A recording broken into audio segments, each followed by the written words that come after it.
မြေဖြစ်သူရဲ့မွေးနေ့မှာဘောလုံးပွဲအနိုင်ရအသင်းကိုချက်သိန်းနှစ်ထောင်ဆုချခဲ့တဲ့ဗိုလ်မှူးကြီးစောချစ်သူ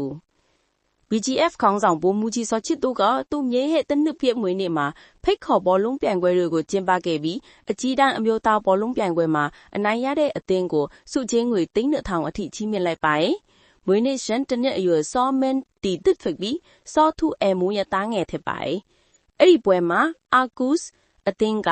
BSOFC အသင်းကိုတကိုးပြတ်နေနိုင်ခဲ့လို့စုချင်းငွေကျပ်သိန်း2000ရသွားပါတယ်။အခုစုကြေးဟာပြည်တွင်းဖိတ်ခေါ်ဘောလုံးပြိုင်ပွဲမှာအမြင့်ဆုံးစုဖြစ်ပါတယ်။ဘောလုံးပြိုင်ပွဲဘောလူပွဲကိုရွှေကုတ်ကိုမှပြုလုပ်ခဲ့တာဖြစ်ပြီးအနိုင်ရတဲ့ဘောလုံးအသင်းကိုသိန်း2000စုချခဲ့တာကအံ့ဩစရာပါ။ကရင်ပြည်နယ်မှာဗိုလ်မှူးကြီးစောချစ်သူကလုပ်ငန်းများစွာကိုပိုင်ဆိုင်ထားတဲ့တတိကြီးတယောက်အထက်လည်းလူသိများရတယ်။ပြည်တွင်းပွဲမှာစုရတဲ့အသင်းကိုသိန်း950ခန့်သာစုချနိုင်တဲ့အချိန်မှာဗိုလ်မှူးကြီးစောချစ်သူကတော့သိန်း2000အထိပေးနိုင်တာပါ